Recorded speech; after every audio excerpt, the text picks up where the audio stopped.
So I welcome our first resource person, Dr. Rohit Yadav. Please, sir, now it is your turn.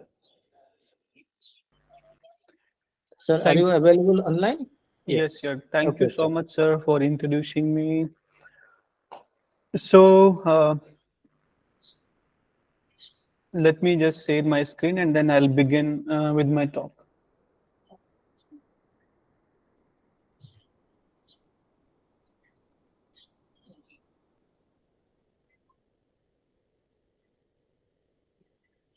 Yeah, sir, is it visible? May I start Yes, now? sir. Yes, sir, it is visible. All right. Thank you very much, sir. So, topic for my talk is artificial intelligence, post-human future, and perspectives from literature. So, while talking about this thing, the major focus of the talk will be how artificial intelligence and post-human future are inclined together. They have been put together, and how it has been like pursued, or how it has been portrayed, how it has been depicted in literature, and how it basically speculates on certain issues which are part of contemporary world, which are part of the world, and that is basically discussed, that is basically critically discussed in academia. So basically, artificial intelligence is all about, when they critically discuss this entire discourse, and the discourse of artificial intelligence, that it's all about reaching towards technological singularity, where we are moving towards like promoting artificial intelligence, and then it basically reduces, tasks of human beings, and then makes everywhere technology as a possibility, as a sort of technology as a forefront of everything. So artificial intelligence machines are part of the world. They are handling most of the works of the human beings. They are basically created for the assistance. Initially, they are created for the assistance, but later on, what they do is they also somewhere encroach in the space of human beings as well. They encroach in the space which is vis-a-vis workplace, their personal life, their privacy in their life. So it encroaches into the personal, political, and then cultural, and in various spheres of human life. Then after having the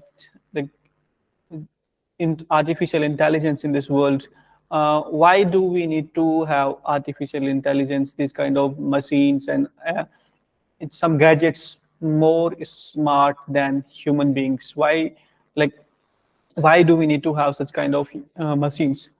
And if they are used, then there should be some sort of boundaries, some sort of limitations. If we do not place some sort of boundaries, if the creator and the people who are provider of artificial intelligence, if they do not provide some sort of, they do not put some sort of boundaries and limitations, then they can become a sort of they can be sort of self-regulatory devices, they can be sort of self-regulatory machines, and that's where the threat is posed to the human beings. While talking about opportunities of artificial intelligence, there are a lot many opportunities as well. It has smoothened the ways of living. It has made human life very much easy, and then smooth, then efficient, and now it has reduced the sort of burden of human beings. But at the end of the day, what do we say is, the human labor which we talk about, it is a sort of survival for somebody. The human labor we talk about, it is a sort of earning for somebody. But what if when some sort of corporations employ artificial intelligence, cyborgs, and some sort of robots, and then they replace workplace of human beings, and then they encroach into the workplace of human beings, and what kind of situation may look like? So that's again a sort of a threat we need to think about. And then opportunities, we are already like that, these are popular things which are already popularly seen by people, but threats are, they need to be critically discussed, critically evaluated, and then it has to be accepted. Then artificial intelligence and post-human future. So let me first talk about what is post-human. In the process of technological advancements, uh, we have been modified. We have modified our life in subtle manner, and everything is reshaped in our life. The way we move around, the way we seek information, the way we get our things done, the way we cook food, the way we do research, the way we study. So everything has been reshaped from a new dimension. So post-human has implications of something of technologically extended, a human of technologically extended capacities. A human who basically has outsourced some sort of information into the cloud. Human who has some sort of technologically advanced features, somebody who is cognitively enhanced person. So the here I'm talking about Catherine Hale, who is a prominent thinker and philosopher about, she has basically contributed to the idea of post-humanism. So she says, I quote her, the first post-human view privileges the informational pattern over material instantiation, so that embodiment in a biological substrate is seen as an accident of history rather than inhabitability of life. So she, according to her, like whatever is happening in our life, that is a sort of, somebody needed technological assistance. Somebody created technology just to assist, just to take help, just to make life better. Second thing she says is the post-human view considers consciousness regarded as the seat of human identity in the Western tradition long before Rene Descartes thought that he was mind thinking. So human consciousness, which is considered a sort of major part of humans like body, it is main functioning in a sort of thinking process. And Rene Descartes, he finds himself that he is a person and he is a sort of mind thinking. Here he talks about separation of body and mind. Body is something, a sort of organ continuum, and mind thinking means he's talking about something which is only a mind thinking. So he talks about two major divisions of a body: mind thinking and body as a organ continuum. Third, I quote Catherine Hale, the post-human view thinks of the body as original prosthesis we all learn to manipulate, so that extending or replacing the body with other prostheses became a continuation of a process that began before we were born. Fourth, the most important by these and other means, the post-human view configures human beings so that it can be seamlessly articulated with the intelligent machines. Now, in the third and fourth definition, third is she's talking about how human body is considered a sort of organ continuum when it comes to talk about considering human body in terms of organ continuum only, like organs which are transplanted into the bodies of other people. When organs are merely considered human bodily organs and they are meant for transplantation, I will discuss the implication of such kind of these words and these theoretical postulations in some of the works which I have mentioned in my later slides. Now, in the fourth one, Catherine Hale talks about that post-human view basically talks about how human beings and intelligent machines have become somewhat similar in the very act of performing their duties, performing their works. Hello, sir. Yes, ma'am. Yes, please. Sir, are you moving your slides? Yes, I'm moving. Sorry, sir. It's still in first slide. Okay, now in third slide. Yeah. Isn't it moving now? And now only it's visible, sir. Okay, is it the third slide? Oh, sorry, it is the post-humanism first, second, third. Yes, sir. I think it's problem with my system. Okay, whenever there's any kind of error, please just remind me. So next is how like artificial intelligence and post-human future is synced together. So what awaits is not basically not oblivion, but rather a future which, from our present vantage point, is best described by the words post-biological or even supernatural. It is a world in which the human race has been swept away by a tide of cultural change, usurped by its own artificial progeny.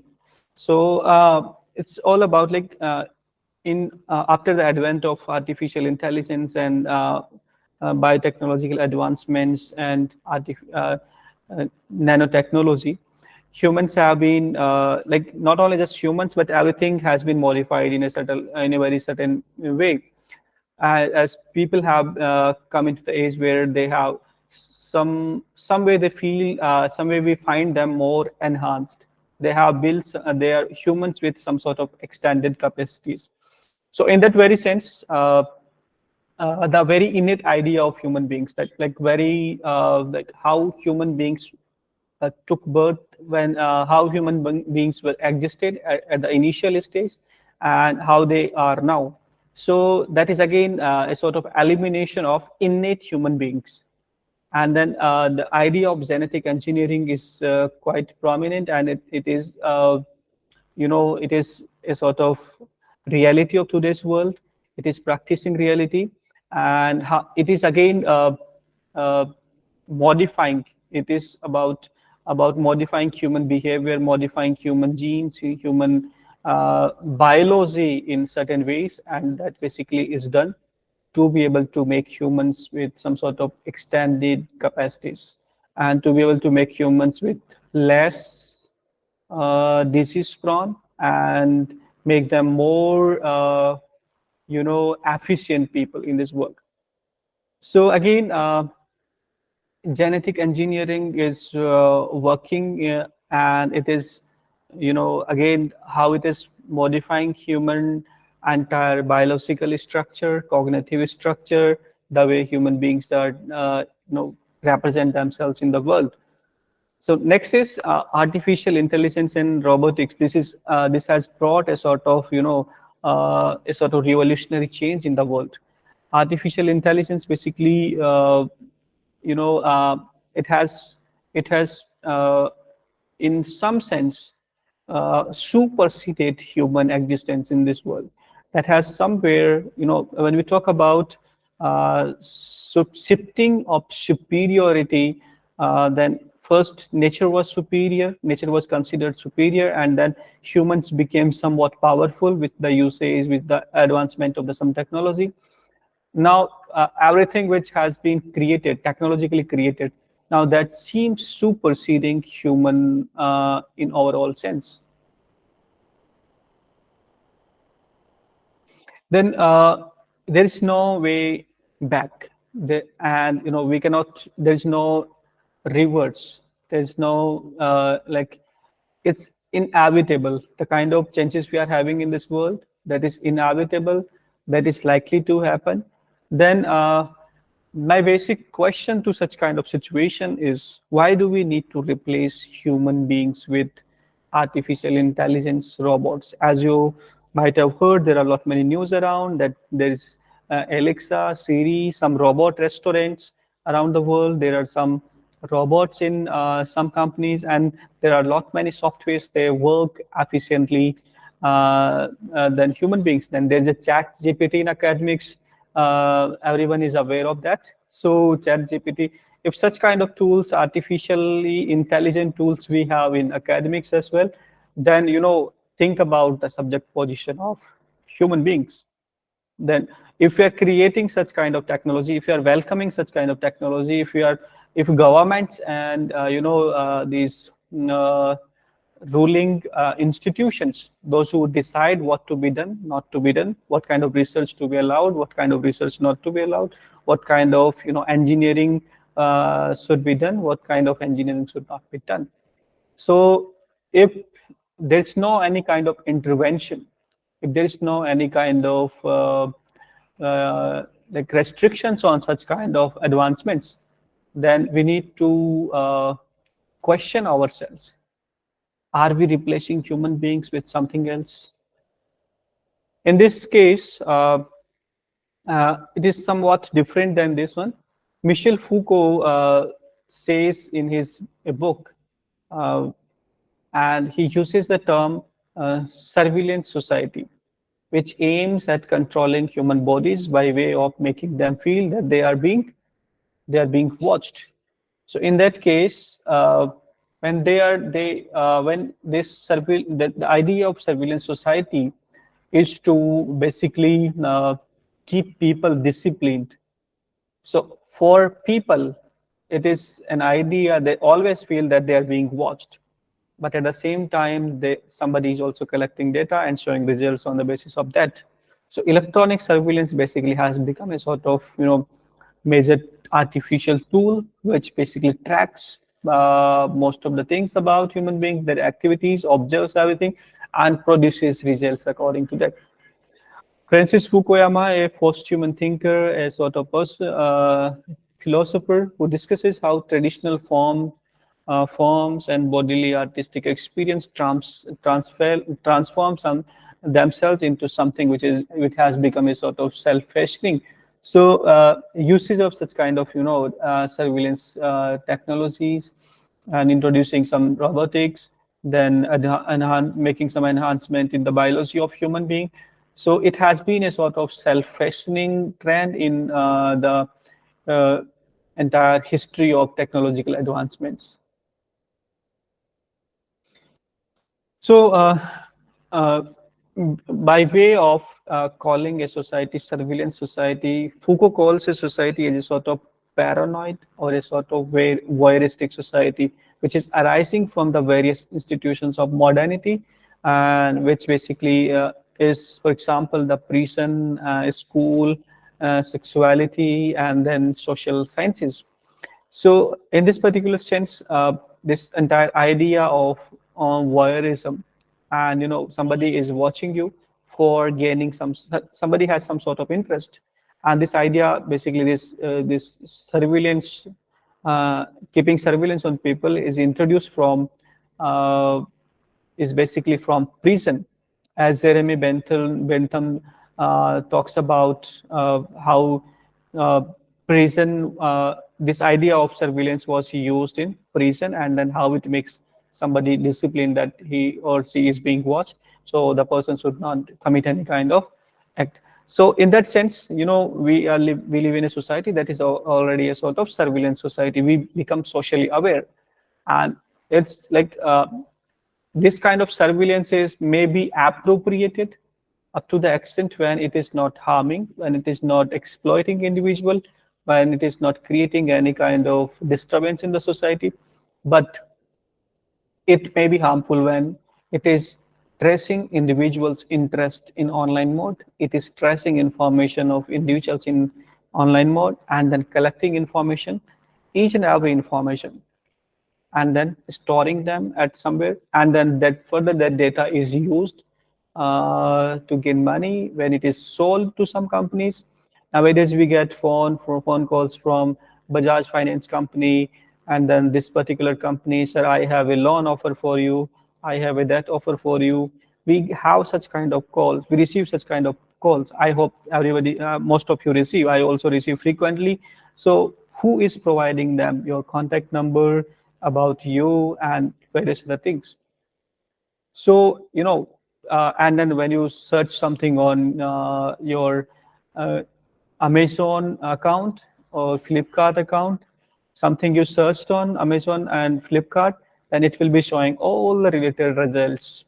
If you are much more interested in reading books, then you will see that kind of books in suggested books. If you search something once, then you will have similar articles in your, when you open first the page.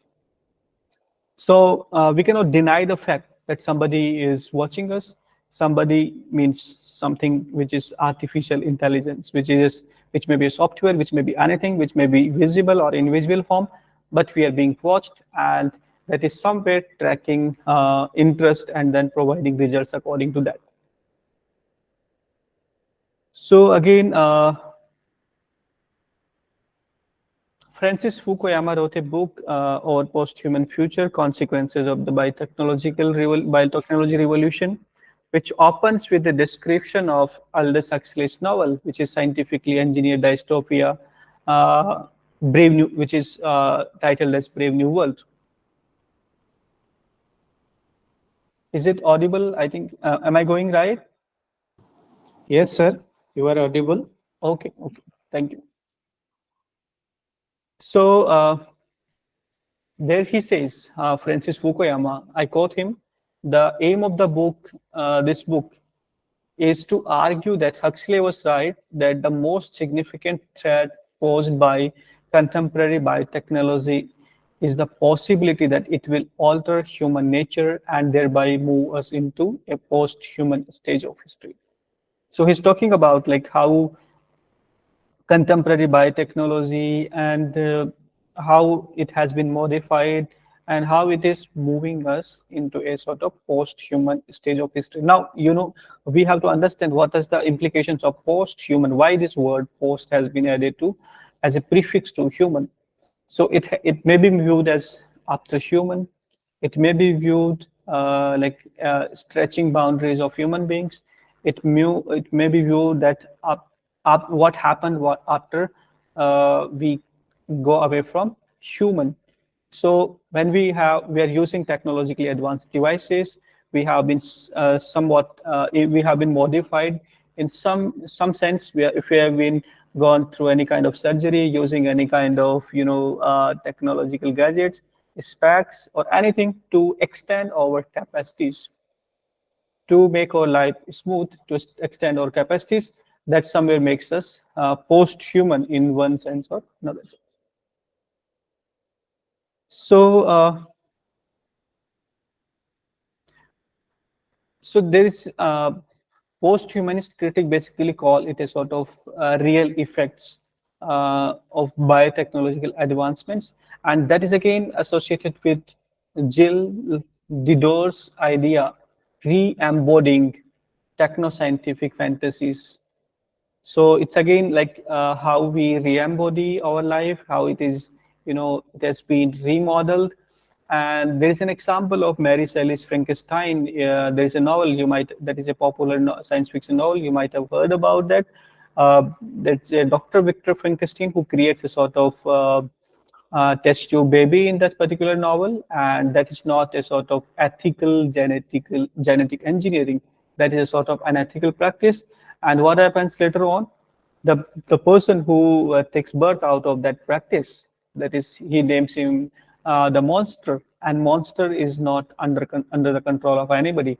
Monster becomes out of control. Monster have more power than human beings, normal human beings. He is uncontrollable. So that's one example of like a literary example and a sort of science fiction example, how unethical genetic engineering can turn into something which is uncontrollable, unsustainable, and that can create a sort of devastating situation, and that somewhere can do something wrong with here, like human genetic line. Then there is another novel called George Orwell's 1984. That's also another famous novel, and you might have heard about that as well. It was written in 1949, but the title of the novel is 1984. It's a dystopian science fiction novel, and it's a sort of cautionary tale, basically. So it's about gloomy atmosphere. It has pessimistic tone, and it has dark tone. When we read this novel, we find that we are living in a sort of dystopian world. We are living in a sort of world which is going to create a sort of chaotic situation for people. So that is entirely surveillance society, and there is frequently use of this particular dialogue. Big brother is watching you. Who is this big brother? Big brother is somebody who is always keeping watch over the people. And when somebody feels surveillance, under the surveillance all the times, then that can be viewed as an indication of totalitarianism. So there's another literary example, which is Aldous Huxley's Brave New World, which published. Sorry, it is not 1392. It is 1932. It has been written by mistake. It is 1932. So again, I'm accepting that there is a mistake. That is a typo error. So the novelist speculates on the horror of giving the state control over new and powerful technologies.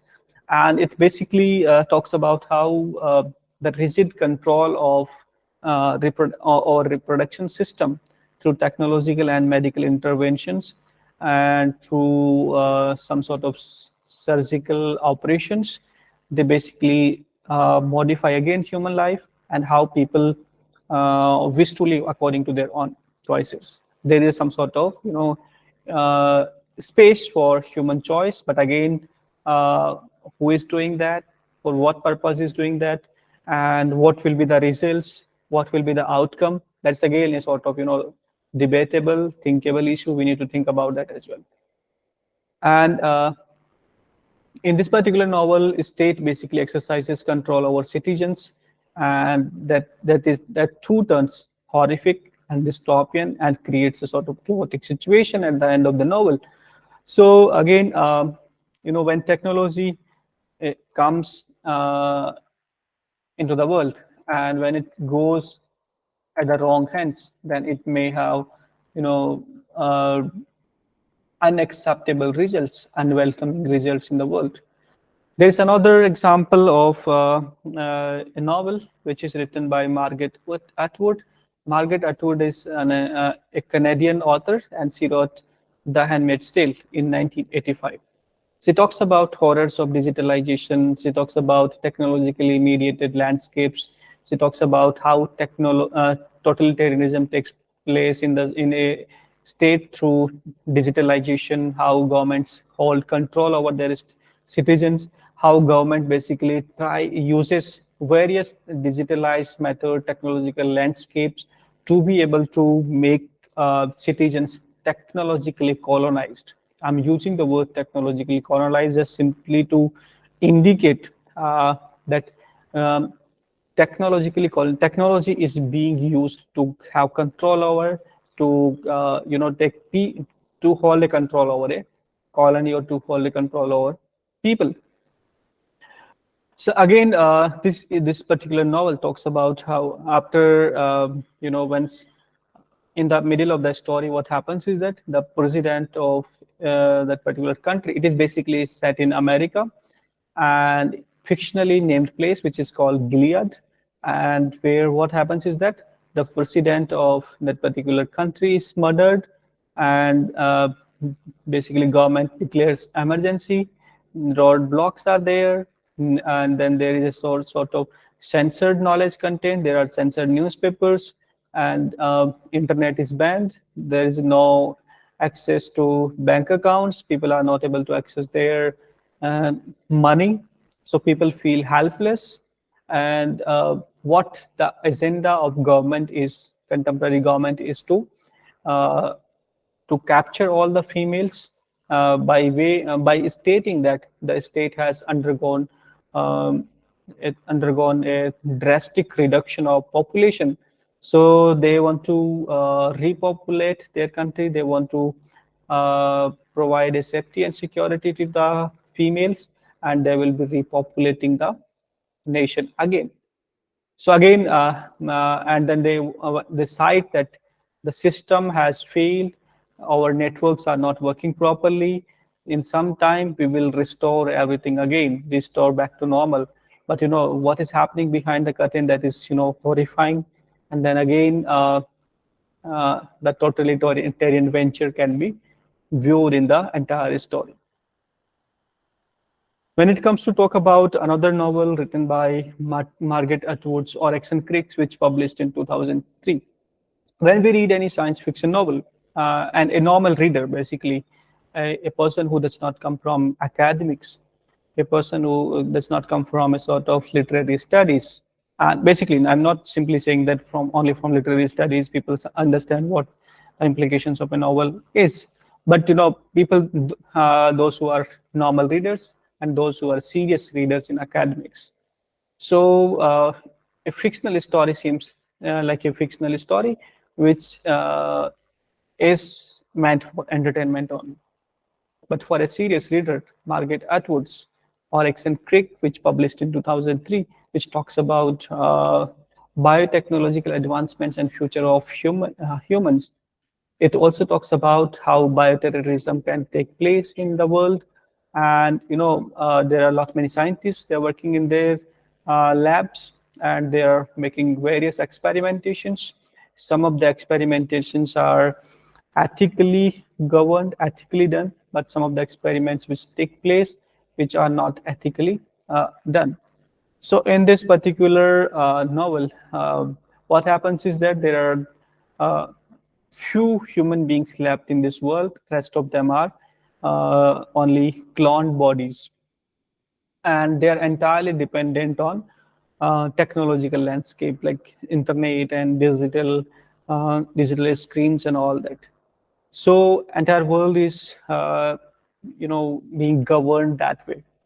So what happened is that there is a sort of division in the society, that some of them are humans and other of them are genetically engineered being, and then they're a sort of robots. So they always make a sort of conspiracy against one another. Humans struggle hard to survive in this world, to be able to save their existence, whereas these cloned bodies and robots try to acquire total dominance over the world. That's what is again a sort of threatening situation that has been posed by Atwood.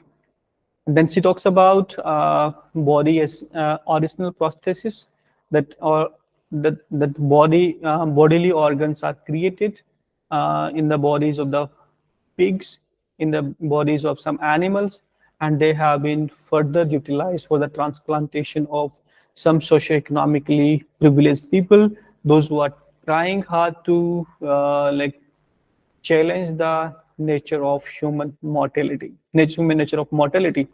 So by way of doing that, they provide organs, vital organs to socioeconomically privileged people, and then they basically challenge the idea of the mortal nature of human life. So again, it is about organ harvesting and animal ethics. There's a question of animal ethics, that when the people are transplanting, people are growing organs in the bodies of pigs and some other animals, then again it's all about torturing and giving them pain and taking benefits. So all these kind of this idea of growing organs and unethical engineering, and then treating human body as original prosthesis, that comes just because of anthropocentrism. Anthropocentrism is all about when human beings think in terms of seeking benefits only from the world for themselves only. When they do not treat other non-human species as their companion species, they treat them that they are created in this world to get benefit from them.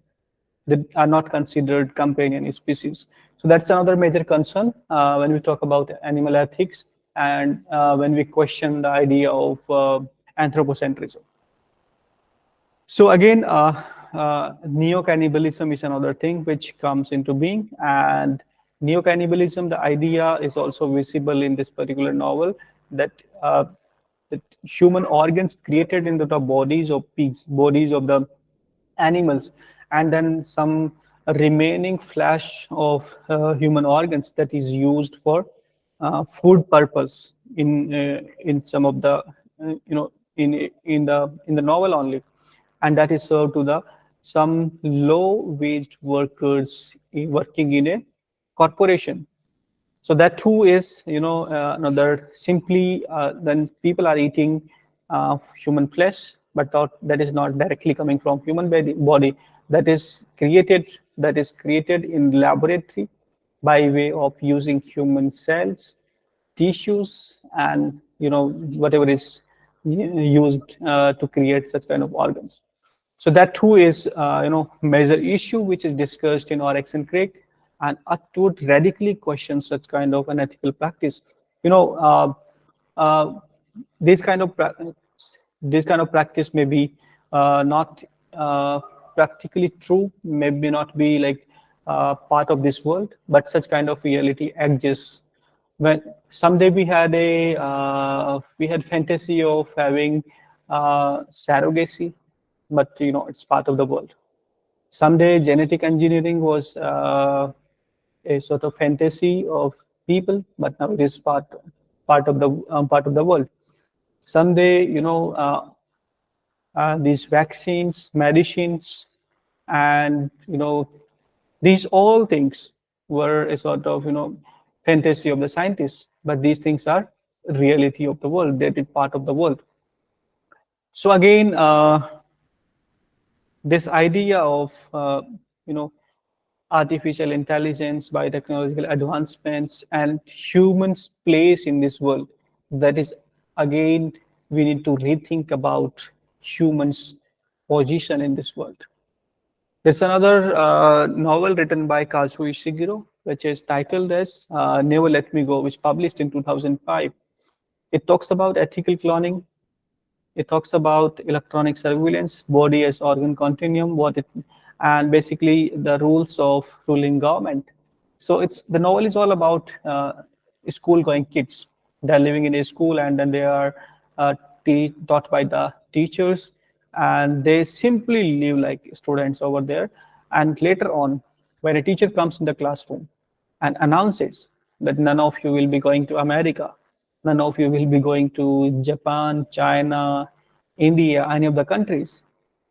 After a certain period of time, your vital organs will be transplanted to the people. They are very old and they need your help.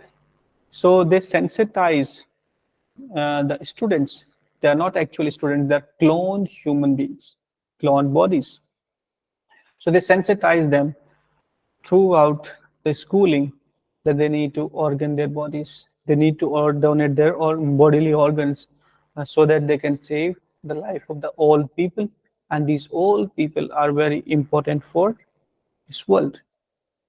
So, they are given a sort of false knowledge, and they are sensitized in a way to get ready to donate organs easily.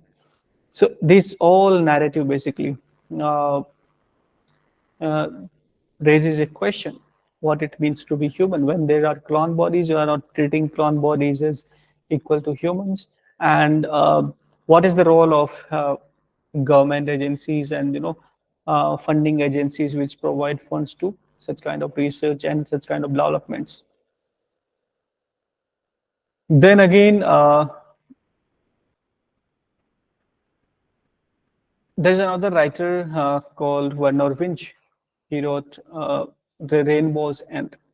In this particular novel, he talks about wearable technologies, wearable computers. I quote from his novel, The Rainbow's End. There are some wearable computers, IBM PC meets Epiphany brand high fashion. In fact, Robert might have mistaken his new wardrobe for ordinary clothes. The main problem was the damn contact lenses. He had to put them on every morning and then wear them all day. There were constant twinkles and flashes in his eyes. So it has been taken a sort of quotation from his novel, Rainbow's End. And this idea, the entire story of this particular novel is like there's a person who was suffering from Alzheimer's disease, and he recovers after 30 years. And then he finds the entire world changed. Everything is digitally changed and radically transformed. So what happened is that he loves to write poems, he loves to write short stories, but there is no paper in this world. If you have to write anything, you have only screens. If you have to write anything, you do not have pen. So he feels suffocated and he does not feel like writing anything. And he is not accustomed to all such kind of development. He finds himself very much unfit to be in this world. And there are a lot many like kids around him, his granddaughter, his grandson, and then other people around him. They all are very efficient, and then they what they do is that has been portrayed in the novel. So there are some people who are reading in sitting in library and reading only digital books, e-books. Though there is benefit of reading, having such kind of digital books, we can access any kind of content online.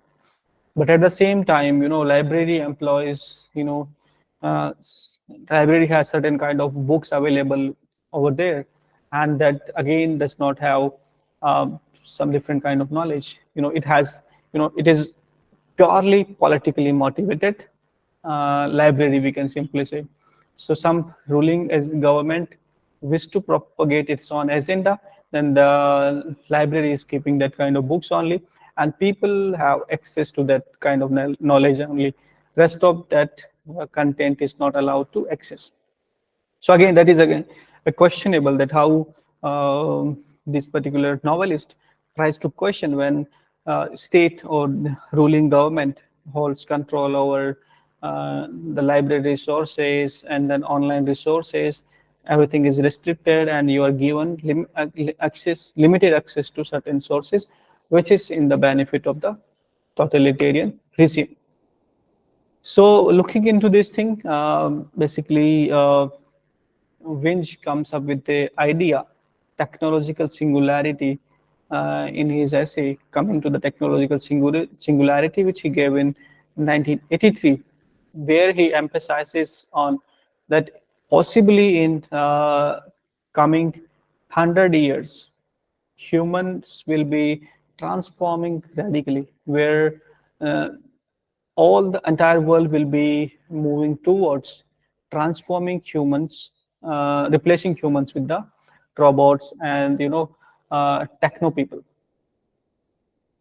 So that's again a sort of scary thing, or a scary futuristic vision that Werner Winch talks about. The next is Manjula Padmanabhan is an Indian writer. She wrote a play called Harvest, which she published in 1997. She talks about how there's a person called Om, and who is not does not have any kind of employment, does not have any kind of job in the world, but he has to feed his family, his wife, his brother, and his mother, and does not have proper money to even for their survival. So there was an advertisement. There was some sort of advertisement about there was a company was offering some sort of job. So he goes for that. There were a lot of checkups, and he had to sign some sort of agreement that he will have to donate some sort of organs, and then in return, the company will provide protection, food, and some sort of money to his family. So he signed that agreement, and the company checked his entire body and all the organs, and they find that he is fit and he has vital organs. So after that, company installed every kind of contact module, sometimes some contact module in his home, and they were not allowed to go outside. So whenever they have to go outside, they have to inform somebody in the company that I'm going out. But again, that person who is supposed to donate organ, the person was not allowed to go outside. So again, this is a again question that organ selling is not an alternative to unemployment in any state or in any country like India. So again, we have to see what made unemployment, what are various reasons, and one among them can be AI. Then when we talk about AI as a sort of, when it scraps human workplace, when it encroaches into the human workplace, then basically AI is replacing certain places. So you can see on construction sites, you can see on how simply a machine is working in any whenever there's any kind of road which is being built by any contractor. So simply a machine is handling entire process, and one or two people are handling that machine. So entire process is happening. But what used to happen before 10 years or 20 years, there was, if somewhere people are constructing a road, then there were many people who were working over there and earning their survival, approximate 50, 30, 20. But nowadays we hardly see more than 3 people.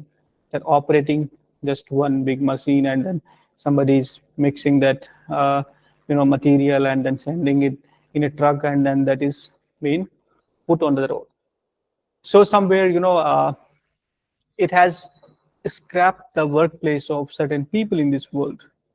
So Manjula Padmanabhan talks about how people like Om, who come from a lower middle class, who are purely dependent on the daily wages, and how the person loses job and uh, stuck, or is taken by some sort of company, and then he has to donate, he has to sacrifice his body, sacrifice himself for the survival of his family.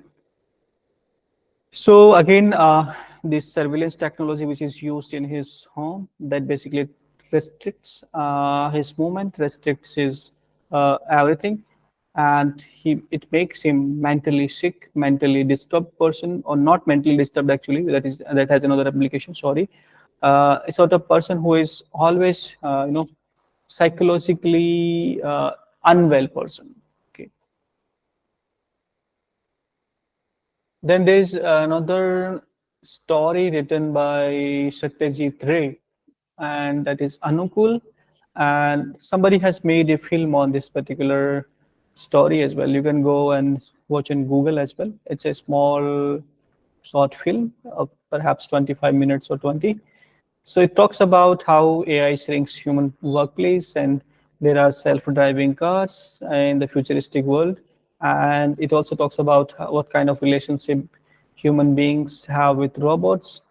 So in this particular story, there is a man who is rich, and he has purchased Anukul. Anukul is a robot.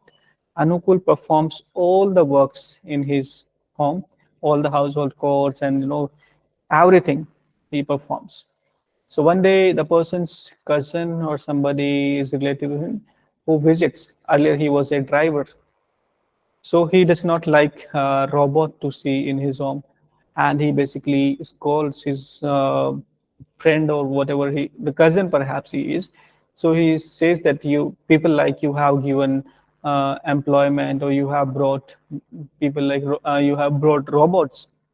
Now what to happen with the people like us, where we will go for survival, how we will earn money. So this entire story is all about a tussle between artificial intelligence and human beings strive hard to survive in this world. They basically in trouble how to survive, how to physically survive. I'm talking about how to physically survive in this world, and how to contest robots, how to fight with them so that people do not use them, how to prove them that they are not worthy to be kept in the houses, they are not worthy to be in any of the human workplace.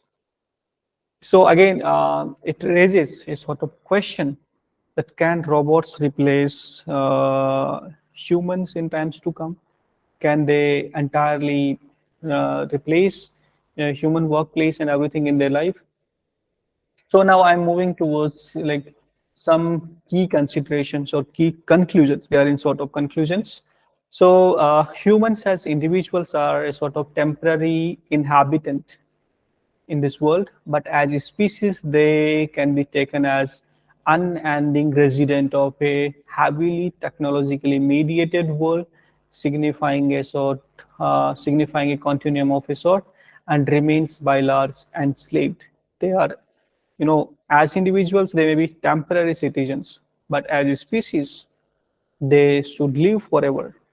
So what we are doing with our species, what we are doing, how humans as a species are treated, humans as a species uh, I will not use preserve, but how we are keeping forwarding this uh, inheritance. Human beings basically acquire secondary position in this world, dominated by artificial intelligence, machines, electronic gadgets, technology, and then digitalization. As you know, today we are entirely dependent on digital world, this technological landscape, electronic gadgets, machines, everything which is around in our life, we are dependent on. If these things are suddenly removed from our life, then what will happen? We will become a sort of like a puncture tire that we, possibly not everyone, and not everyone is entirely dependent on technology, but most people are dependent on technology. So it again, so the dystopian portrayal of a variety of landscapes in the is the consequence of anthropocentric activities. So these all kind of developments, it's all kind of technological creations created in this world. They all are human venture, and these all human ventures may be termed as anthropocentric activities, like created in the benefit of human, created for the benefit of human, but later on they turn anti-human. They turn against human beings. So these science fiction narratives basically begin with the question of what if. What if same thing continues? What if it goes on? Then how we are, like, what kind of possible future can be there? So socio-economical hierarchical division based on privileged and underprivileged people is a sort of common issue which I discussed all in these novels and short stories. The basic principles, values, and ethics have been, compromised and mm, trampled and underfoot by people who hold power, like global corporate, whose profit-centered policy disallows any human moral considerations in life. Again, it is all profit-centric, all global corporate companies. They basically come forward to be able to make profits and then creating artificial intelligence. So science fiction novels basically therefore disapprove technology that violates basic human ethics. The central thrust of science fiction narratives is on showing that human beings are relegated to secondary position, whereas technology, which is meant to subserve man, has been lent a place of prominence. So again, there's a sort of shift in the power. Again, human beings were having a little power. Now it has shifted to the technological landscape, how it acquires primary position, how human beings acquire secondary position. So they also interrogate these novelists' current technological developments and then their possible dystopian consequences. So these writers do not basically they are not only prophetic, they are not predictive in their fictional ventures, but also they are corrective as they envision the catastrophic aftermath of the post-human world that we inhabit. So they may not be considered, prophetic, predictive, and all that. They basically envision a sort of catastrophic aftermath of the post-human world in which we are living nowadays. Then again, science fiction narratives expose devastating effects of industrialization, anthropocentric activities, unethical use of biotechnology, AI, and genetic engineering, which rendering humanity utterly insignificant. The reason that can be held responsible for this is the excessive anthropocentric activities and an utter disregard of environment, ecology, and other non-human species, or like other companion species, I would better call. So thank you very much.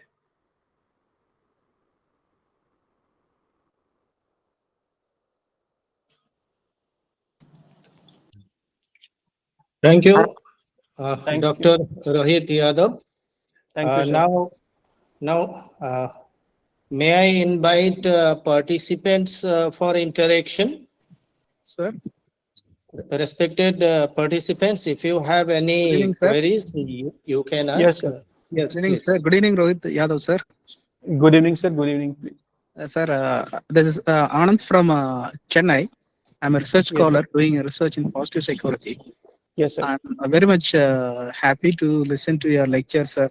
I have a lot of anguish about like technological development and its aftermath. I really concerned about. I keep on asking people when they present their AI presentations. I was very concerned about what about the human species. The people often tell human species is an endangered species. It's really happy to listen to you, sir.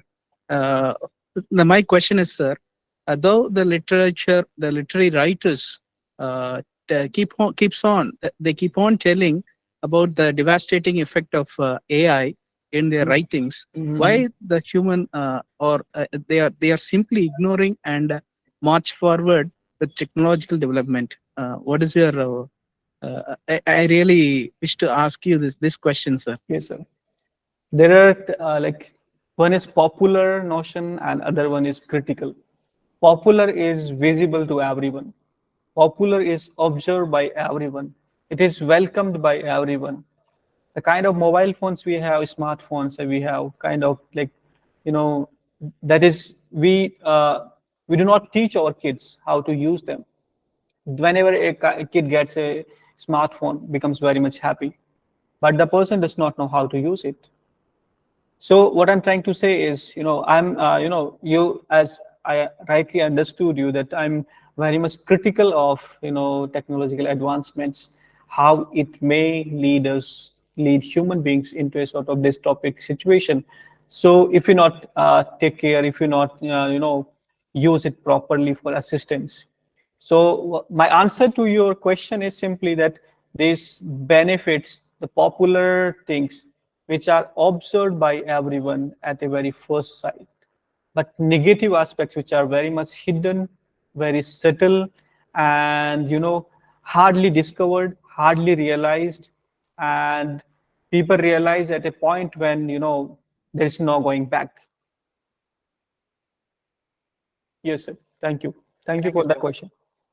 Thank you, sir. Thank you, sir. Any other participants?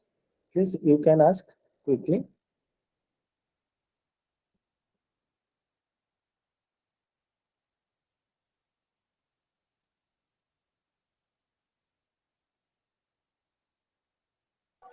May I, sir?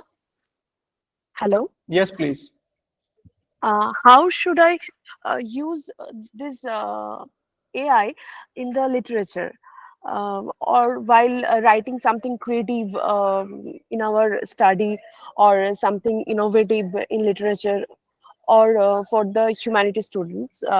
What will be the uses of AI without hammering the creativity in our mind?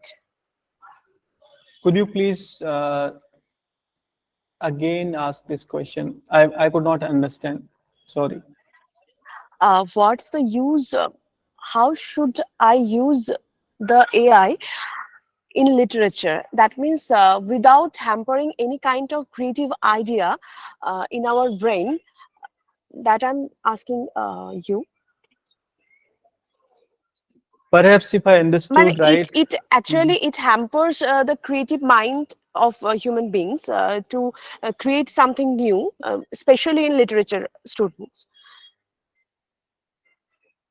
Basically, researcher as critical thinker, researcher as a creative person finds lot many alternatives offered by artificial intelligence. Like I talked about chat gpt, I talked about various other sources. There are lot many resources available online which help researcher to basically go against the ethics of research, ethics of using their own creativity, ethics of being honest to what they're supposed to do. So in that case, the ethical practice of using any kind of tools which you are using as part of your research. That is required. That is my concern. And you know, perhaps there's no restriction, there's no control over such kind of technologies. The softwares are being created. There's no any kind of censoring agency. There's nobody who is, censoring such kind of technology, such kind of innovations, such kind of advancements. People are simply creating applications, uploading on the cloud. People are downloading, using, and uploading all the informations available with them. Even their Yes, yes, yes, sir. so they are Uh, like handing over all the information, personal information, to the cloud, and the person is using the information for other purpose as well. yes, sir. I got my answer. So Actually, I want to say that will it hamper the original direct experiences of the researchers? That means field visit, the direct experiences from the other eminent persons. in the case of field visit and then going to the place and then talking about that, what researchers do is they find some YouTube videos about some community, some tribe, and then they get various informations from videos, and then they prepare their chapters and present them as thesis. So that is also a sort of I would say work done without following the process. Yes, sir. Okay. So that is another a sort of disadvantage. Open access to YouTube, open access to anybody can post any kind of content, and that is again benefiting somebody, and then how it is creating a sort of problem in entire academia. Thank you, sir. Thank you.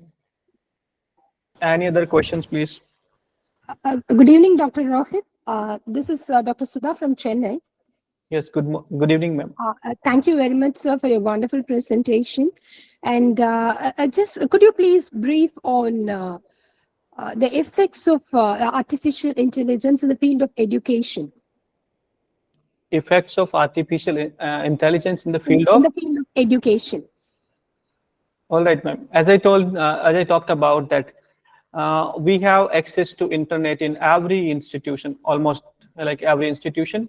So students in institutions, access to internet is restricted, and we basically provide them the academically important content.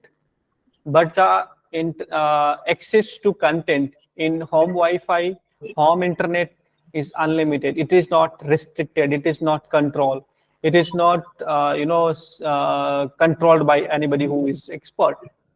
So again, the kind of content college-going students access, the kind of content is school-going students access, and who is training them to use, what not to use, what to access, what not to access.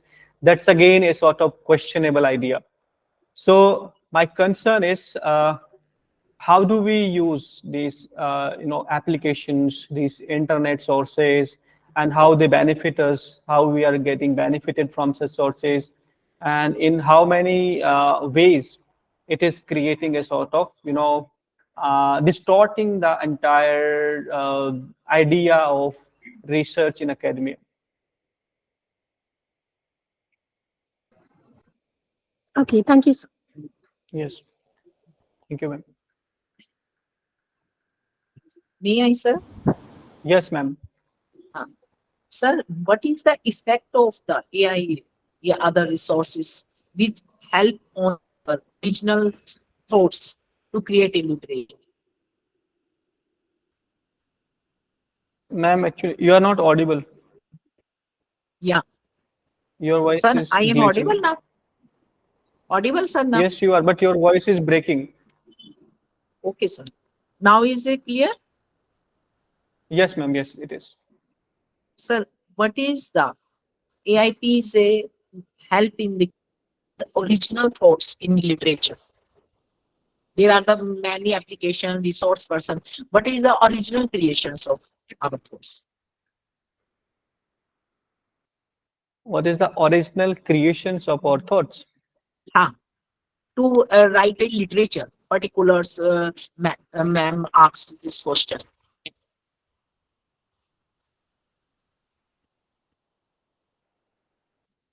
Actually, I could not even understand, like what do you want to ask? I to write literatures. What are the side effects of the AIP on our literature, original one? Ranjit sir, could you please understand? Voice is breaking, perhaps due to some internet issues. Okay, I don't I know. think so. There is some network issue, sir. Yes, ma'am. So you are not Ha. properly audible. Sometimes you are audible, but later part of your sentence is not Okay, okay. audible. Doesn't. Oh, If you can write in message, please write your question. Okay. Doesn't mean I. Okay. Thank you, sir. Okay. Any other questions?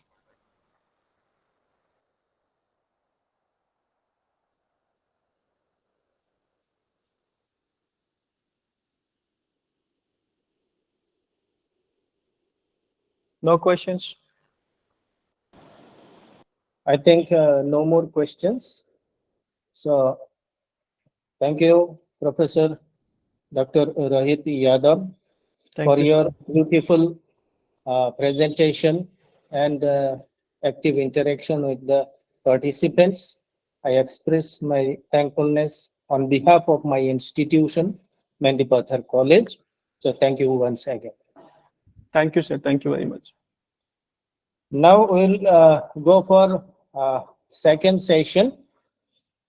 The resource person of second session, there is a little bit change in our schedule. Originally, Dr. Kofi Abachi's name was there, but for some technical reason, he could not attend or to connect with us. Now, our next resource person would be Professor Dr. Richa Ranjan, Principal of Swami Devidayal Law College, Barwala, Panchakula. I welcome Professor Dr. Richa Ranjan. Madam, are you available online? Yes, yes, So yes, I Doctor. welcome you in the second session of this faculty development program. Thank you, Doctor. So I want to give a little introduction about our resource person. She is a principal of Swami Devidayal Law College, Barwala, Panchakula, and she is from the field of law. Her degrees are like this: BA, LLB, LLM, then PhD from MD University, Rohtak, diploma in labor laws, postgraduate diploma in human rights, and a certificate course in negligence and laws, and has 24 years of relevant experience in legal field. She has got highly acclaimed academic and administrative credentials. She is passionate about providing education to every class of society and has played a significant role in helping the students develop essential transferable skills and many indispensable as well as commendable personal qualities, armed with strength and dignity. She has supervised research leading to LLM and PhD degrees. She has published numerous research papers in legal journals of national and international repute, and many other activities in the field of legal field, like organizing legal aid clinics, mock parliament, etc. So we are lucky that we have got such an learned resource person today.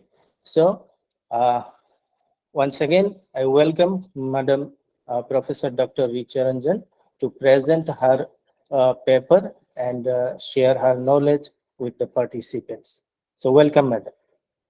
Thank you, Dr. Ranjit. So today my topic is on teaching artificial intelligence to younger generations. And teaching artificial intelligence to the younger generation can be exciting and valuable endeavor. AI is becoming increasingly prevalent in various aspects of our lives, and Madam, understanding its sorry to principles. interrupt you, madam. Yeah. So, I want to give one information to participants that Yeah. in the chat box, there is a link for feedback. So they can click on the link, and I request them to give their valuable feedback about this faculty development program. Thank you, madam. Okay. So I think this is the very valuable endeavor. And in this era, this time, AI is becoming increasingly prevalent in various aspects of our lives, everyone's lives. And understanding its principles and capabilities can empower young learners to be well equipped for the future. So I'll first discuss about the main points, then I'll detail each and every point. First, what students should do, or the young generation should do regarding AI. They should start with the basics. They should begin by explaining, and we should explain very clearly about what AI is in simple terms described, how AI systems learn from data, make decisions, and perform tasks that typically require human intelligence. Second point I will discuss about, we should explore real life examples. We will illustrate AI's impact by discussing real life examples that children can relate to, that young generation can relate very easily. For instance, what I can say, talk about voice assistants like Siri or Alexa, self-driving cars, recommendation, algorithms used by streaming platforms, or AI-powered toys and games. Third point will be hands-on activities, such as we can engage students in hand-on activities that involves artificial intelligence. There are several coding platforms and resources designed specifically for children to learn about AI programming. We will encourage them to create simple AI models such as chatbots or image classifiers using platforms like Scratch or code.org. Then we'll discuss about the ethical considerations, and after that, collaboration and creativity, how we'll encourage the students to collaborate and work together on AI related projects. And then I'll discuss about the field trips and what will be, how they can continue about the learning of this. So first, from where I'm going to start is the starting from the basics. When introducing the younger generation to AI, it is important to provide them with a foundational understanding what the basic concept is and what are the potential implications. So now, what is the definition of AI? Because if the younger generation should be provided every knowledge, basic, they doesn't even know about what they are going to access to. So what is the definition of AI? We have to explain that AI stands, everybody knows it is the artificial intelligence, but what it is, what it refers to, it refers to the development of computer systems which is capable of performing tasks that usually require human intelligence, such as problem solving, learning, and decision making. And now, what are the types of AI? We'll introduce them to the main types of AI. narrow AI and general AI. Narrow AI is designed to perform specific tasks like voice assistance or recommendation system. And general AI, now general artificial intelligence is which is more advanced and hypothetical, would possess human level intelligence across various domains. Next is about the machine learning. What we have to explain them that machine learning is a subfield of artificial intelligence that enables computers to learn from data and improve their performance over time without explicit programming. It involves training models using large data sets and algorithms to make predictions or decisions. I am explaining this in detail as I'm going to explain this about this to in my class or anywhere. That's in that pattern only I'm describing each and everything. Then I'll come about the data and algorithms. I'll emphasize the importance of data in artificial in systems. And AI relies on vast amount of data to learn and inform decisions. And it will highlight that the algorithms are sets of instructions that AI systems follow to perform tasks or solve problems. Now, what are the benefits of artificial intelligence? We can tell the young generation that the positive impact of artificial intelligence in various fields is kind of such as healthcare, transportation, education, and we can explain how AI can automate repetitive tasks, enhance productivity, provide personal experience, and contribute to scientific advancements. Ethical consideration should be taken. We should teach them about the ethical challenges associated with AI. We should discuss about the topics like privacy, bias, transparency, accountability, and we will encourage critical thinking and responsible use of AI technologies. Human artificial intelligence collaboration that emphasize is designed to assist and augment human capabilities rather than replace humans entirely. It explains how human can work alongside AI systems to achieve better outcomes, emphasizing the importance of empathy, creativity, and critical thinking. And continuous learning is the basic concept. And now what is the impact of the society? What will be the impact on the society?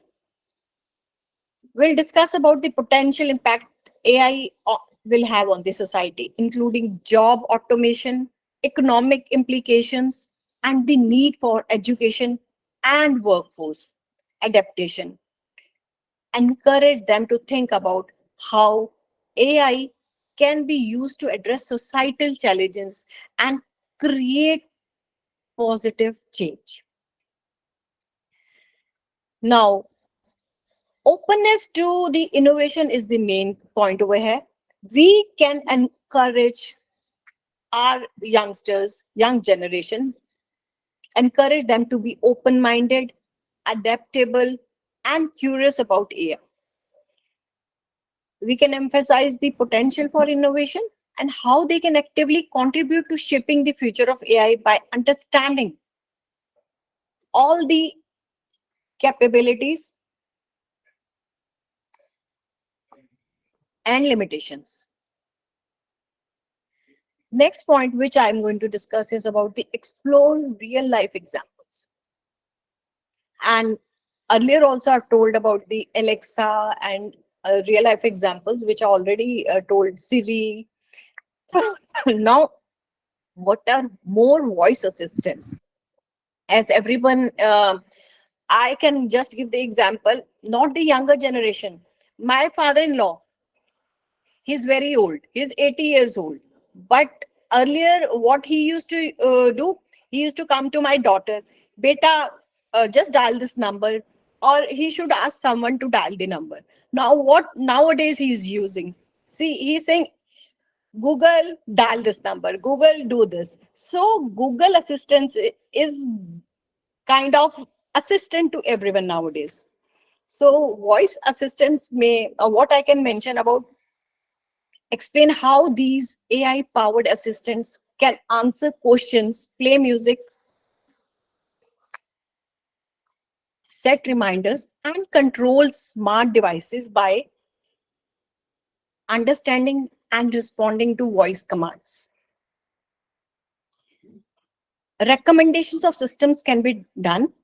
We can talk about platforms like Netflix, YouTube, or Spotify that use AI algorithms to suggest movies, videos, or songs based on users' preferences. We can explain that these recommendations are made by analyzing their previous choices and behavior. Social media algorithms discuss how social media platforms use artificial intelligence to personalize content in their feeds. Explain that the platform use algorithms to show posts, videos, or ads that are more likely to interest them based on their interactions and preferences. Next point we can mention is about the image recognition. We have discussed about the talk about platforms, social media. Image recognition is about, we can show them how artificial intelligence can recognize and identify objects in images. For example, explain how artificial intelligence is used in smartphone apps that can recognize faces, photos, categorize images, or even create filters and effects. And what we can mention is, these are kind of what we can mention autonomous vehicles. The concept of self-driving cars, which use artificial intelligence to navigate and make decisions on the road. So this also comes under AI only. Discuss how sensors and artificial intelligence algorithms help these vehicles detect and respond to the traffic, pedestrians, and other obstacles. As we see now, when we drive the cars or something or the other which approaches, or suddenly the car beeps. So this is also the kind of artificial intelligence which some of the people or younger generation are unaware. Virtual assistants in games, that can be mentioned as AI powered characters or non-player characters in video games, which is known as NPCs also in video games. Explain how these characters can interact, respond, and adapt to players' action, creating a more immersive gaming experience. Next is smart home devices. Talk about devices like smart thermostats, smart lighting system. Nowadays, everywhere globally, they are used with the voice or any other thing in their hands, or robotic vacuum cleaners that can learn and adapt to the user's preferences through AI. So we can explain that they can be controlled remotely or automated based on users' routines. Now, what are the chatbots? AI-powered chatbots that are often found on websites or customers support services. Explain how these chatbots use natural language processing and uh, artificial intelligence algorithms to understand and respond to users' questions or concerns. Next, we can mention about the healthcare applications also. We can share examples of artificial intelligence in healthcare, such as medical image analysis to aid in diagnosis, personalized treatment recommendations, or wearable devices that monitor vital signs and provide real-time health insights. Language translation, how the language is translated globally. We can connect through the language translation process. Explain how AI can be used. Mention tools like Google Translate or language translation apps, what we all use nowadays, that use AI algorithms to translate text or speech from one language to another. These examples can help the younger generation recognize the practical applications of artificial intelligence in their daily lives and spark their curiosity about the part, possibilities and impact of artificial intelligence technology. Now, what ethically considerations can be done? What ethically should be main point ethical considerations are there? When discussing the ethical consideration of artificial intelligence with younger generation, it's important to emphasize the responsibility and ethical use of artificial intelligence technologies. So, the points which should be noted are privacy. Younger generation should know privacy should be taken into the consideration. How we should explain the importance of protecting personal data and privacy when using AI systems. Discuss how AI often relies on data and individuals should be cautious about sharing sensitive information online or with AI powered platforms. Bias, highlight that AI systems can sometimes inherit biases from the data they are trained on, leading to unfair or discriminatory outcomes. Encourage critical thinking and awareness of potential biases, and discuss the importance of developing AI systems that are fair and unbiased. There must be a concept of transparency in AI system. Everything should be discussed, the importance of understanding how AI algorithms make decisions and the need for transparency in the way AI systems are designed and used. We should teach about the concept of accountability in artificial intelligence. We should discuss that despite being created by humans, AI systems can make mistakes or have unintended consequences also. Encourage individuals to hold developers and organizations accountable for the ethical implications and outcomes of their AI technologies. Next, we can discuss about the job displacements as AI on what is the potential impact on the jobs and the workforce and everything. Yeah, this will cut off everything. The job will already be, there are no jobs left, and what this AI will do, you never know. Emphasize the need for retraining. So, retraining and upskilling to adapt to a changing job market. Everyone should be skilled rather than they should be upskilling themselves according to the changes or the need of the requirement of the market. Encourage a mindset of lifelong learning and adaptability. So the youngsters should be told about that.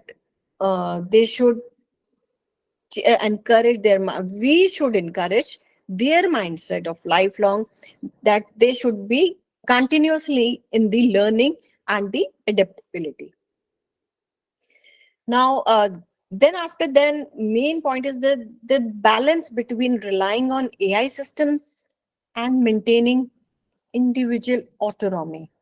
So encourage critical thinking, decision making skills, reminding that AI should be seen as a tool to assist and enhance human capabilities. This is the main point which should be told to the youngsters, that this is only the tool to assist you all and enhance human capabilities rather than replacing human judgment and responsibilities. And we should explain the importance of ensuring the safety and securing of AI systems. Discuss about the potential risks such as malicious use of AI or hacking, and emphasize the need for robust security measures to protect individuals and organizations from potential harm.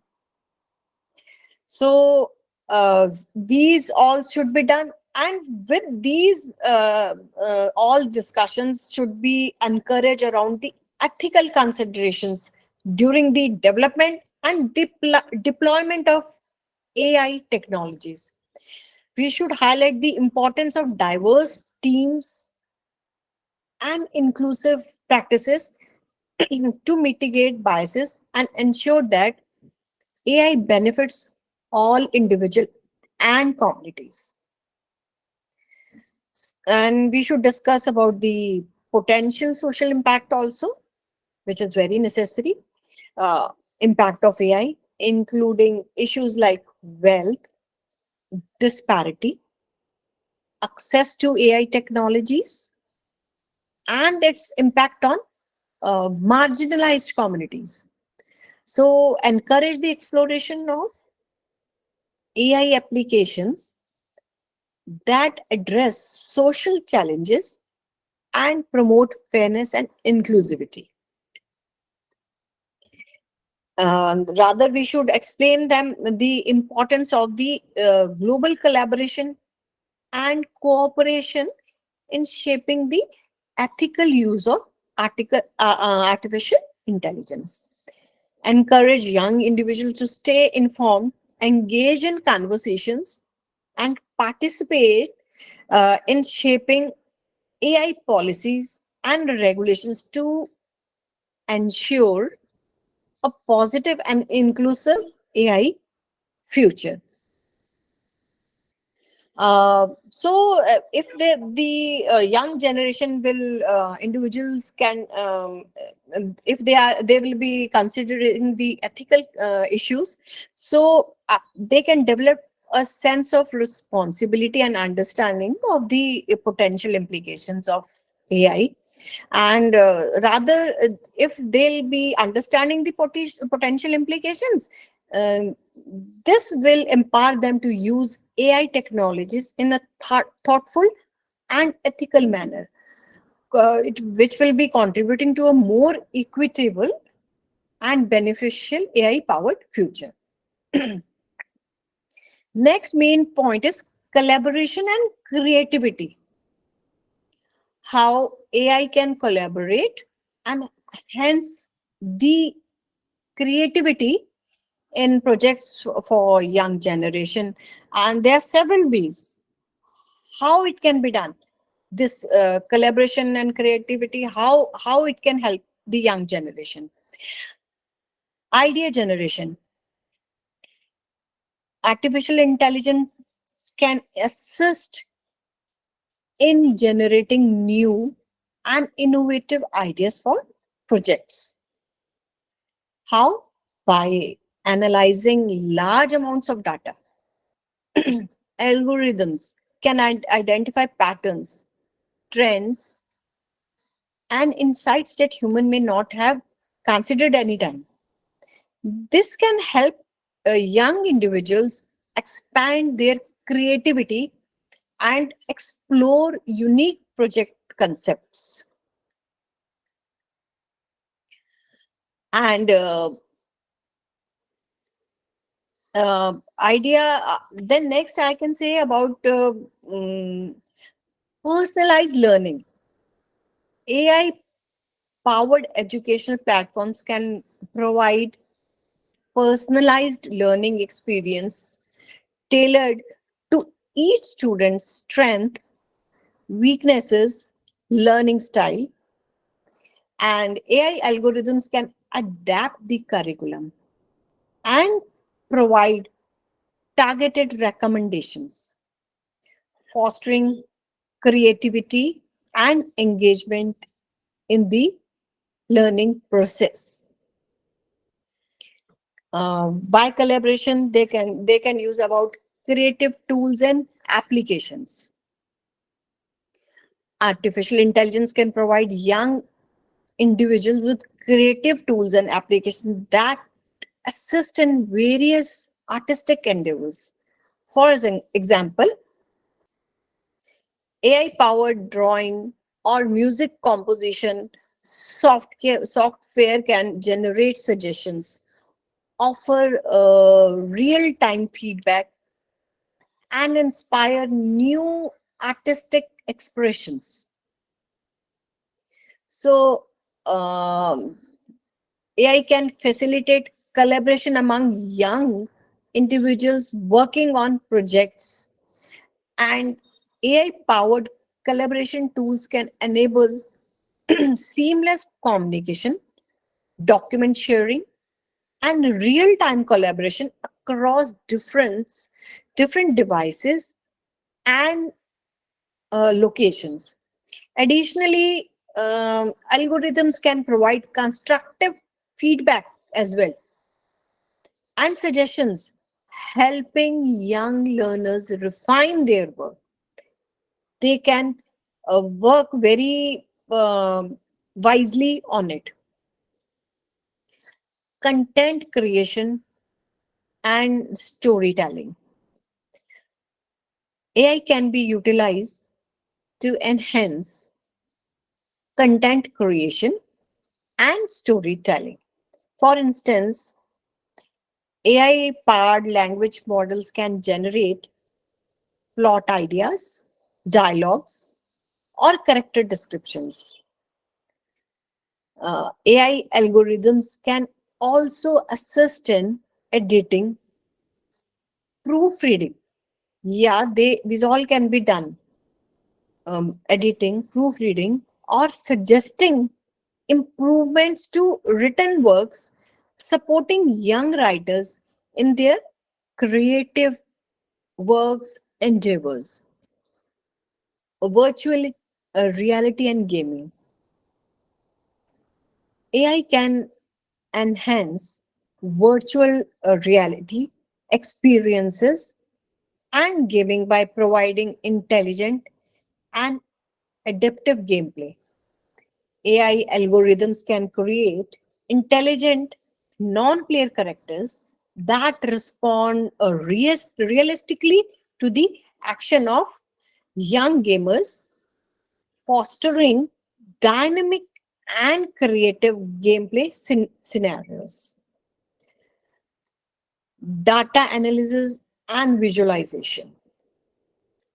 AI can aid in data analysis, and visualization for projects that involve large data sheets. AI algorithms can analyze data, identify trends, and generate visualizations that help young individuals understand complex information and communicate their findings effectively. And what can be done regarding music and art creation? Yeah, that is also under the AI. AI can be used to create music or art collaboratively with young individuals. AI algorithms can generate musical melodies, harmonies, or visual art concepts, which can then be modified and combined with the creative input of young individuals to produce unique collaborative works. Problem solving innovation. AI can provide young individuals with tools and framework for problem solving and innovation. So AI will provide young individuals such kinds of tools and frameworks, and by analyzing existing solutions, AI algorithms can generate alternative ideas, identify gaps, or stimulate scenarios that help young individuals explore new possibilities and think creatively about problem solving approaches. Now, what is the relation between citizen science and environmental projects? In this matter also, AI can empower young individuals to participate in citizen science initiatives or environmental projects. AI algorithms can analyze environmental data, provide recommendations for sustainable practices, or assist in data collection and analysis for scientific research.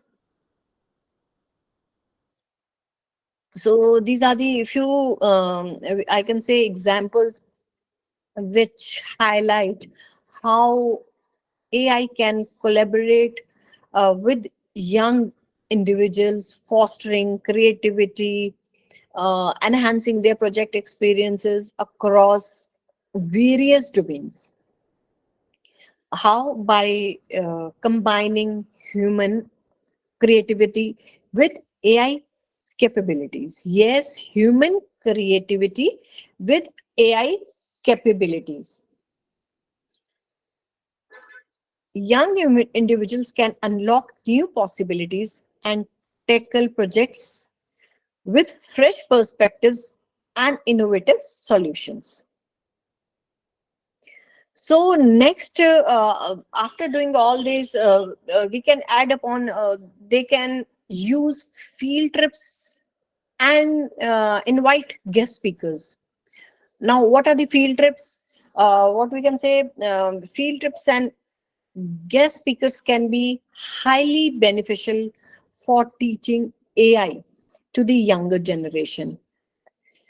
So, how it can be contributed to their learning experiences, field trips and guest trips speakers, a real world context. How field trips provides an opportunity. Yes, field trips provides an opportunity for students to experience AI in real world applications, visiting AI research labs, tech companies, or AI focused organizations, which exposes students to the practical aspects of AI, giving them a deeper understanding of how AI is used in different industries. So this will be kind of direct interaction with the person who are the expertise in this field. And this will be kind of hands-on the experiences. Field trips can offer hands-on experience with AI technologies. What I can give the example, students may have chance to interact with the robots, try out AI empowered devices, or participate in AI demonstrations. These experiences make AI tangible and allow students to engage with the technology directly. So, first, real world context, that is also valuable hands-on experience. Next is expert insights. Guest speakers such as who are the persons who are already doing the research in the AI researchers, engineers, or industry professionals can share their expertise and insights with students. They can provide valuable first-hand knowledge about AI advancements, applications, and ethical considerations. Students can learn about career paths in AI and gain inspiration from the guest speakers' experiences, as they both are uh, facing each other. They can ask any kind of question which arises in their mind, so that will be rather more powerful experience to them, interacting with the experts in AI directly. And next is the after experts insights, question and answer session. Both field trips and guest speaker session provide opportunities for students to ask questions and engage in discussions, which is the valuable part of this.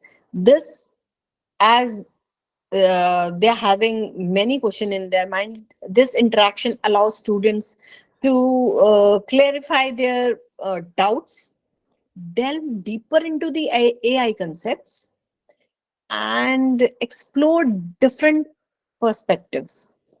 It promotes critical thinking and encourages active participation, networking, and mentoring. Interacting now, what is the kind of this networking and mentoring? Interacting with professional in AI field during field trips or guest speaker sessions open the doors for networking and potential mentorship opportunities. As the networking of the young generation goes strong, the different mind collect together and connect together, and rather they produce uh, the finer ways of, for everything. So students can establish connections that may benefit them in their future academic or career pursuits in AI. Rather, if they are confused in some or the other matter, they can discuss. So this networking and mentoring, this helps when they have their trips or when they invite the guest speakers, as they are directly connected and they are interacting with those speakers. And next is inspiring role models. Guest speakers who have made significant contribution in their fields of AI can serve as inspiring role models for young learners. Hearing success stories and learning about the journeys of accomplished individuals can motivate students to uh, pursue their interest in AI and envision their own possibilities. So, uh, success stories can also help the young learners and these are the kind of motivation process. Awareness of career opportunities. Field trips and guest speakers expose students to the diverse career opportunities available in the AI field. As nobody is perfect, each and every knowledge, what that can come from the others also is accessible to the learners. So if they connect, they get the different career opportunities also. They can learn about various roles such as data scientists, AI engineers, or AI ethicist, and understand the skills and knowledge required for these careers. This awareness can help them make informed decisions about their educational and career path. Ethical discussion. Field trips and guest speakers can stimulate discussions about the ethical considerations surrounding AI. Students can explore the implications of AI in society, they can discuss potential challenges, and engage in conversations about responsible and ethical use of AI technologies. And for all this ongoing process in this field work and guest speakers, so they built multidisciplinary connections. Field trips and guest speakers can highlight the multidisciplinary nature of AI. Student can learn how AI intersects with various fields, such as computer science, mathematics, psychology, ethics, and rather more everything. This interdisciplinary exposure encourages a holistic understanding of AI's applications and encourages students to explore different areas of interest. Exposure to cutting edge research. Field trips to AI research institutions or guest speakers who are actively involved in AI research expose students to the latest advancements and ongoing research projects. They can gain insights into the future directions of AI and develop a curiosity for exploring new possibilities. Field trips and guest speakers provide valuable opportunities for students. Yes, and they engage with AI beyond the classroom settings. As classroom is the routine for the other students, here they are interested to attend, and this makes them more comfortable. Rather, they are rather more interested to join to field trips and to listen to the guest speakers. Because why it's gone, because it goes beyond classroom setting. They offer practical experiences, access to expert knowledge, and inspire young learners to explore the world of AI further. Now, what should be done? How the young learners can continue their learning about AI? So how they can be in the continuity of the learning process?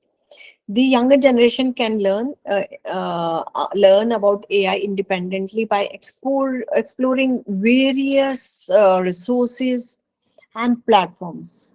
What are they? First is online courses. There are numerous online courses specifically designed for teaching AI to the beginners. Uh, that can be platform like Coursera, edX, Udacity, Khan Academy offer courses on AI, machine learning, and related subjects. These courses often include video lectures, quizzes, and hands-on assignments. So these are the online courses which they can go for, they can opt for if they are interested in AI courses. And after that, they are having AI tutorials and coding platform.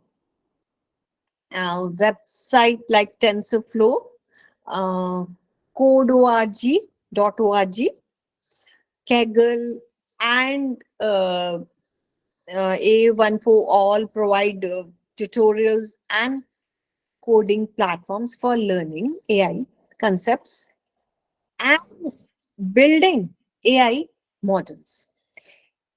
These platforms offer interactive coding exercises, real world data sets, and forums for community support. After this, there are how the students can continue the learning about this.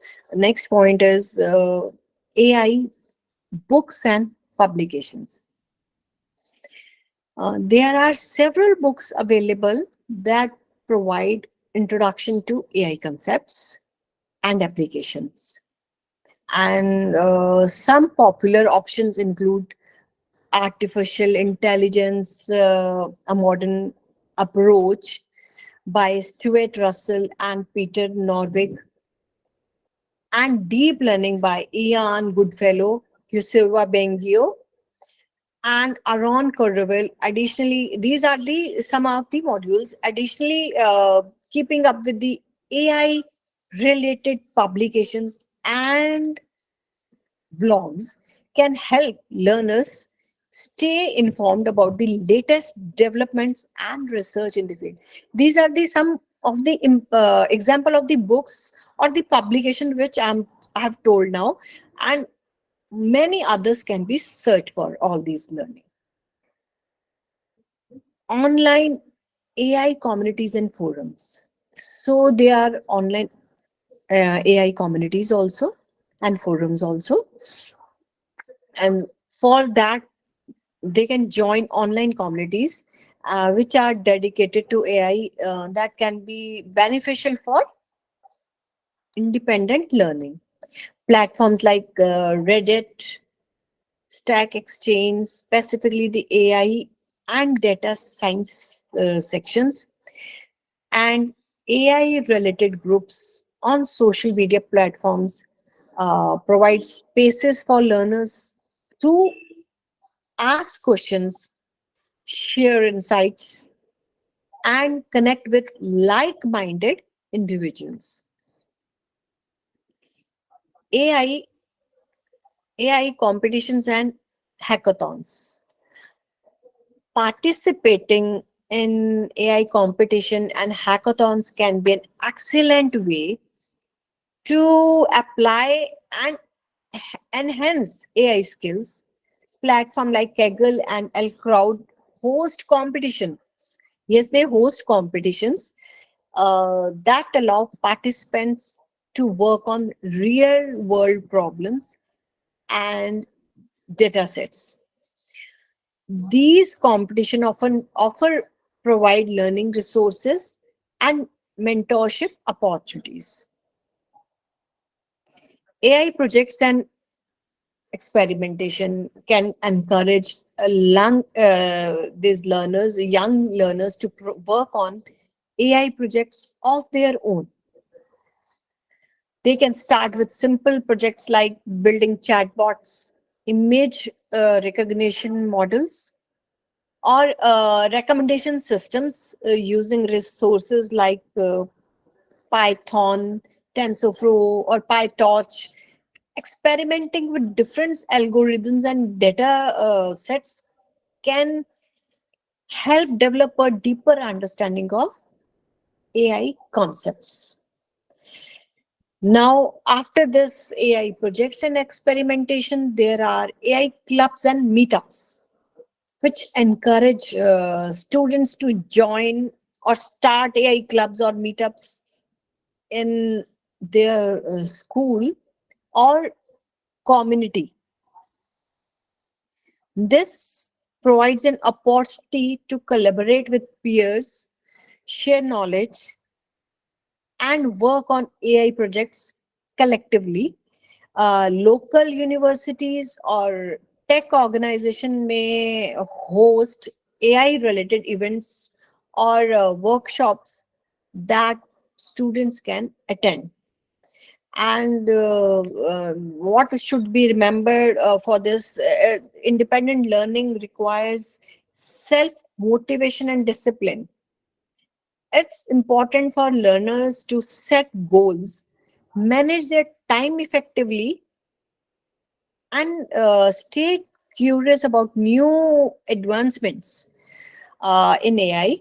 By utilizing these resources and actively engaging in self-directed learning, the younger generation can continue their artificial intelligence education and stay at the forefront of this rapidly evolving field. Thank you.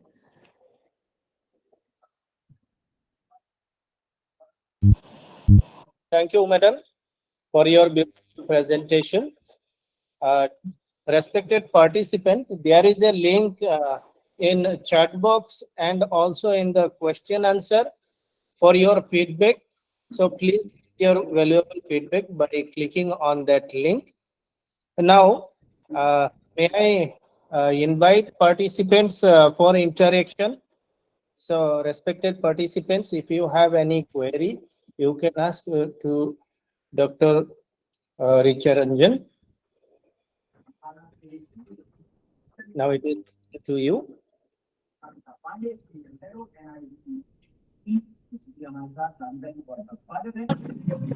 Sir, where is feedback form? Feedback form, chat box, and also in the question answer and under activities. Link is there. You have to click on the link. Okay, that link should be clicked. Yes. Okay.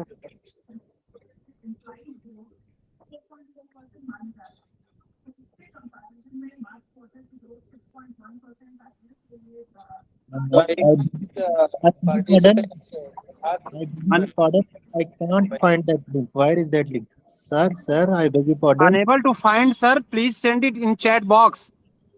yes, it is available in the chat box. I Sir, can see. It is not It's there. It's not here. sir, let me send that again. It's already there. Let me send that again. Please wait.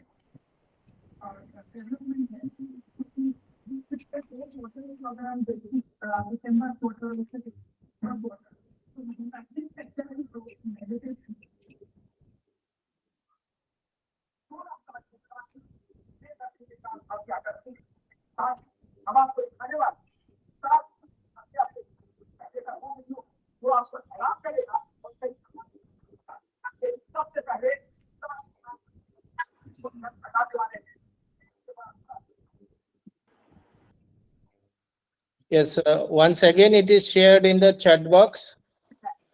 So you please see the chat box and click on the link. And form will open. And side by side, if you have any query related to the paper presented by Professor Dr. Richa Ranjan, you can ask your questions also. I think I took much of the time, rather more than 1 hour.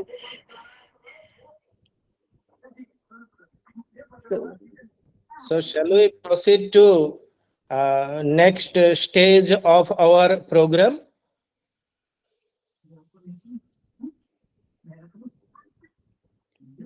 Okay, then. In the next stage, I would like to request Sri Bhaskar Jyoti Bora, Coordinator of Internal Quality Assurance Cell, Mendipathar College, to offer vote of thanks. Sir, are you online? Yes, sir. Yes, sir. That is to you, sir. Okay. Thank you very much, sir. Thank you. Respected Sir Principal, Honorable Dr. H.K. Sodari,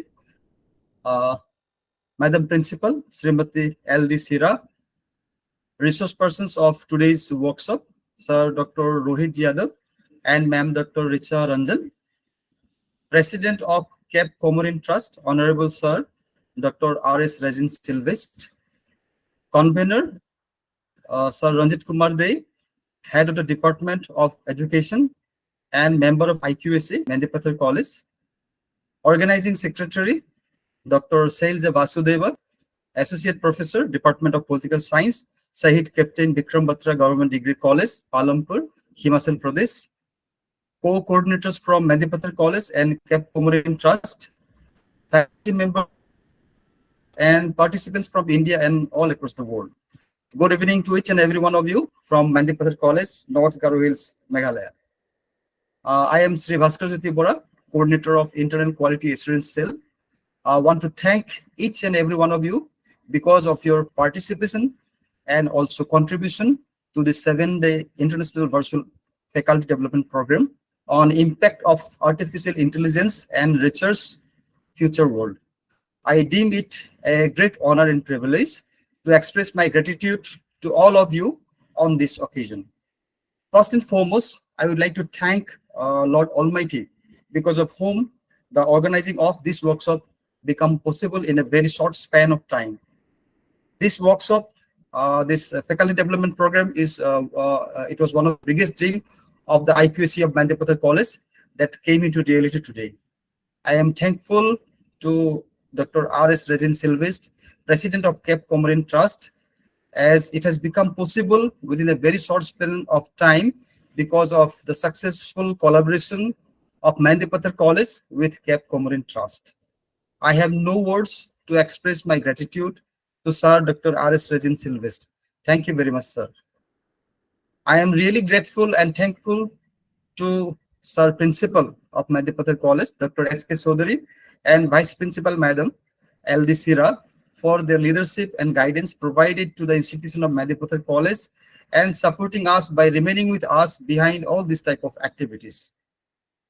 I, on behalf of the organizing committee, convey my deep regards and hearty thanks to our honorable resource persons, Dr. Nada Redkovic, Dr. Binu Thomas, Dr. Azra Tazhizi, Dr. Tapsi Nagpal, Dr. Iman Alam, Dr. Priyanka Jaloria, Dr. Derry E. Dekane, Dr. Prasant Mothe, Dr. Faisal Fayaz, Professor Dr. Pratik Ranjan Mungekar, Dr. Serif Ismail, Dr. B. Spurti, Dr. Rohit Yadav, and Dr. Risa Ranjan for enlightening the participants with their brilliant presentations in this FDP.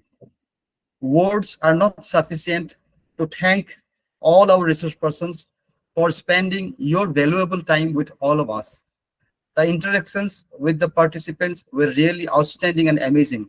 Thank you, all our honorable resource persons from the core of our hearts. I also express my gratitude to the organizing secretary, Ma'am Dr. Sailja Vasudeva. Ma'am was closely monitoring the proceedings of the workshop and was also replying to the queries raised by the participants. Thank you very much, ma'am, for all your kind support. I also thank all the co-coordinators from Mendipathar College and Cape Comorin Trust and also all the faculty members from Mehndipattar College for all your kind help and support. Most humbly and respectfully, I would also like to extend my gratefulness to the convener of this FDP, that is Sir Ranjit Kumar De, Head of the Department of Education and member of IQAC, Mehndipattar College, who gracefully accepted the responsibility to convene this FDP due to the inconveniences with the other conveners, including me. Big thank you to you, sir, for single-handedly managing to shoulder this responsibility. Thank you very much, Sir Ranjit. Last but not the least, I would like to thank all the participants from India and also from all over the world for your participation in the workshop. It is you all who only had added the value to this FDP. We are highly grateful to all of you. No words can best describe our gratitude towards all of you. Thank you all from the bottom of my heart. I conclude my vote of thanks here. Thank you very much.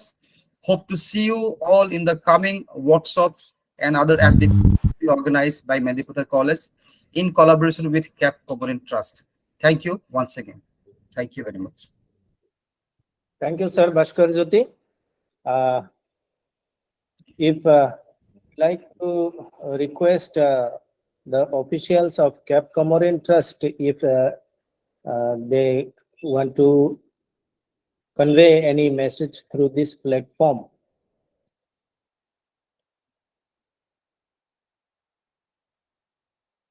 Madam Shailaja, from your side, do you want to convey anything?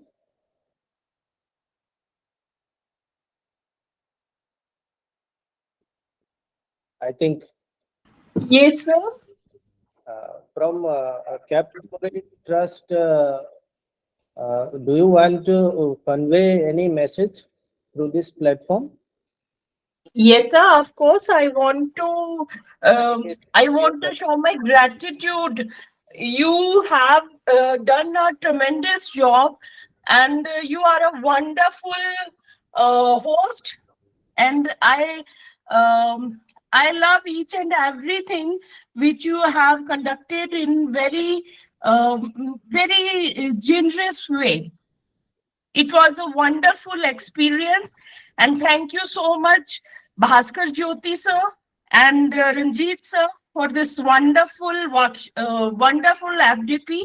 7 days went, and it's a very informative faculty development program on artificial intelligence, and our all the resource persons and speakers has done a tremendous job, and especially Richa Ranjan ma'am, he become our speaker in very short notice. At 5:40, I informed her that is she interested to deliver a lecture in this FDP, and she said yes.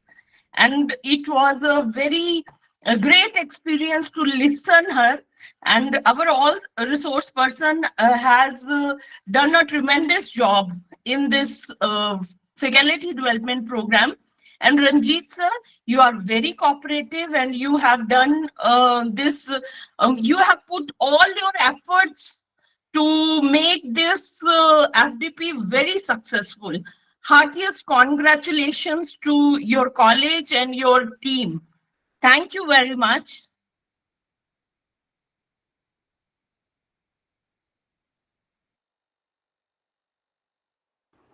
So please turn on your mic, sir. Thank you, Madam Shailaja. Then with this, we have reached to a conclusion of this 7 days faculty development program, which was actually in the virtual platform. So I extend my thanks to all participants and resource person. And with this, I declare this faculty development program is ended here. Thank you. Namaskar, sir. Namaskar. Namaskar.